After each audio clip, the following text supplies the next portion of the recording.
పద్దెంది పడిమెట్ల పైకెక్కి గుడికేగు భక్తులకు ఎదురొచ్చే బంగారు స్వామి ఇరుముడులు స్పృశించి శుభమనుచు దీవించి జన బృందముల చేరే జగమేలు స్వామి తన భక్తులొనరిల్చు తప్పులకు తడబడి ఒక పక్క ఒరిగెన ఓంకారమూర్తి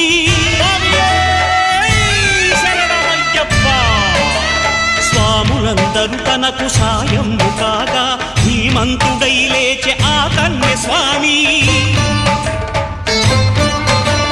పట్టబంధము వీడి భక్తతతికై పరుగు పరుగున వచ్చే భూమిపైకి నరుడై